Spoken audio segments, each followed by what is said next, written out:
परमात्मा की भक्ति में नागा नहीं होना चाहिए, उसमें कमी नहीं आनी चाहिए। इस प्रकार हम अपने इस दैनिक कार्य को करते हुए, मनुष्य जीवन के कर्तव्य कर्म को करते हुए भी हम मोक्ष प्राप्त कर लेंगे। तो हम कहने का भाव यह है कि बच्चों को भी परमात्मा के चरणों में लगाना चाहिए, और वो नहीं मानते हैं तो अपने जीवन के साथ खिलवाड़ करना बुद्धिमता नहीं है, उनको उनके भाग्य पर छोड़ दे। तो ऐसे हम यहां से निकल सकेंगे। नहीं तो बच्चे नहीं मान रहे हैं, उनका दुर्भाग्य है, कर्महीन है वो तो डूबेंगे, गेल आप जी को भी ले डूबेंगे। इसी प्रकार अगर बच्चे ठीक लगे हुए हैं, माता पिता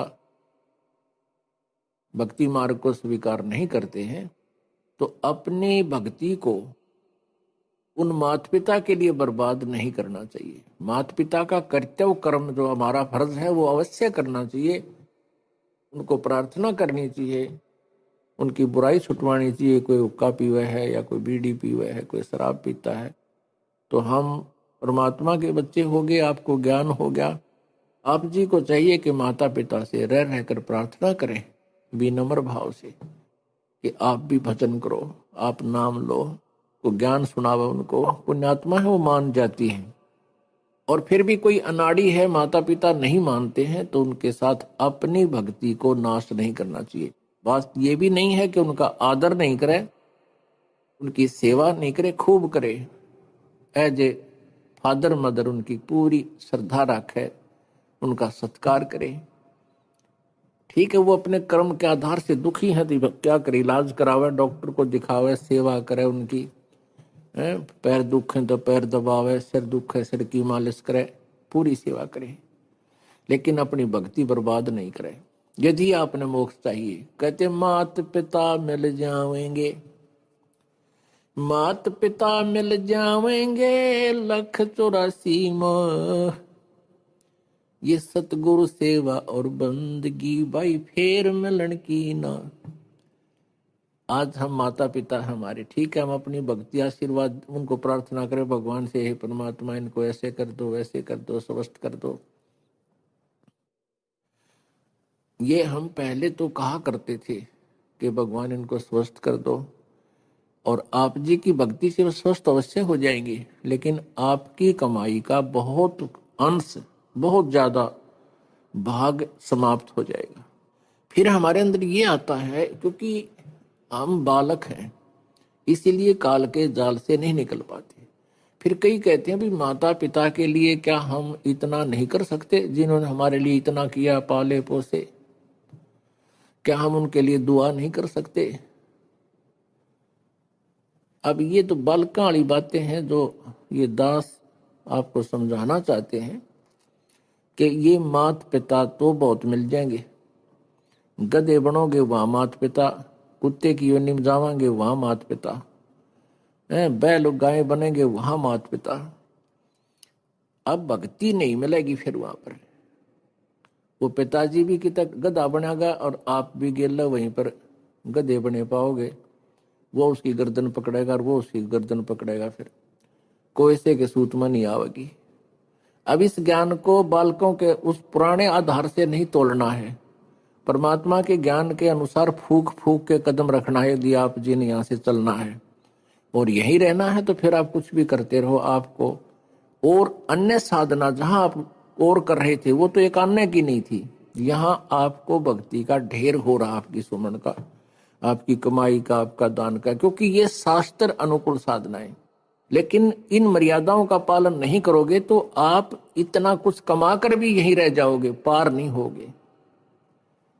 कई बोली आत्माएं कहती हैं हम क्या अपने माता पिता के श्राद्ध भी नहीं निकाल सकते, उन्होंने हमारे लिए इतना कुछ किया। उनके लिए आप इतना कर सकते हो, अपनी दुआ ना समाप्त करके, आपके माता पिता बीमार हैं, अस्वस्थ हैं, उनको दुआ ना करके केवल उनके लिए कोई ऐसा धार्मिक अनुष्ठान उनके निमित्त आप करा सकते हो या अखंड पाठ करवा सकते हो, उससे भी उनको बहुत राहत मिल सकती है। लेकिन अपनी दुआएं नहीं किसी को देनी चाहिए, बद दुआ भी नहीं देनी चाहिए, वो भी हमारे ऊपर भार बनता है, हमारी कमाई नष्ट होती है। और शुभ कामनाएं भी नहीं देनी चाहिए, वो भी हमारे ऊपर भार, हमारी कमाई नष्ट होती है। हाँ, उनको ज्ञान दे। आपके निकटतम जैसे भाई है, अपनी बहन के निमित्त, माता के निमित्त और अपनी पत्नी के निमित्त, बच्चों के निमित्त जो नहीं मार्ग पर लग पा रहे हैं, उनके निमित्त को पाठ करा सकते हो। उससे उनको शुभ संस्कार मिलेंगे, पुण्य मिलेगा, और उनसे धीरे धीरे हो सकता है उनका माइंड भी परिवर्तित हो जाए और वो भी फिर मार्ग पर लग सकते हैं। नहीं तो उनको उसका सहारा अवश्य मिलेगा। तो इसका ये विकल्प है। परमात्मा कहते हैं, जा दिन सतगुरु भेटियो, वो दिन लेखे जान, बाकी समय गंवा दिया बिना गुरु के नाम। परमात्मा बताते हैं कि जिस दिन आप जी को पूर्ण संत से उपदेश प्राप्त हुआ, आपका वो जन्मदिन है, वो आपका हैप्पी बर्थडे है। बाकी तो हम पहले लोक वेद के आधार से बर्थडे मनाया करते थे, वो हमने अब नहीं मनाना। उसको हम खुद हैप्पी बर्थडे मानना है, वो तो बड़ा दुख था हमारे ऊपर, कैर टूटा, जन्म हुआ, ना जाने कितने कष्ट जीवन पर आवेंगे, कोई बच्चा हो गया तो मर जाएगा, कोई बचेगा ना बचे, कोई बीमारियां, 100 प्रकार की समस्याएं, दिन रात धक्के खाने। वो कौन सा जन्म था, वो कौन सा हैप्पी बर्थडे था? वो तो ब्रांड मार्टी डे था, और उस नाम हैप्पी बर्थडे मनाया करते। अब जिस दिन आप जी को उपदेश मिला वो नोट कर ले, आपका वो हैप्पी बर्थडे है। और 100 याद रखे भगवान कैसे प्राप्त हुआ वो दिन, जिस दिन आपकी शरण मिली मालिक।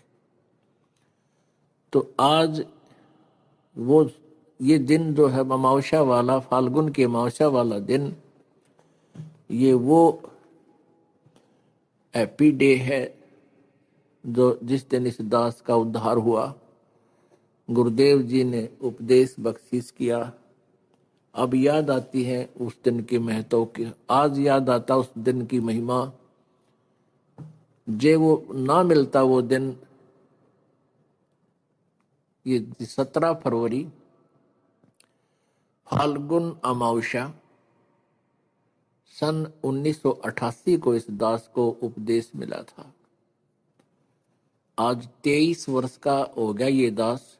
वैसे शरीर की आयु लगभग 60 वर्ष की होगी, लेकिन असली आयु इस दास की 23 वर्ष है। उससे पहले जो जीवन था वो मनुष्य का नहीं, पशु के तुल्य था। पशु भी वही कर्म करते थे, ये दास भी वही कर्म करता था। और जिस दिन से गुरु मिले हैं, उपदेश मिला है, उस दिन से हमारा जन्म है।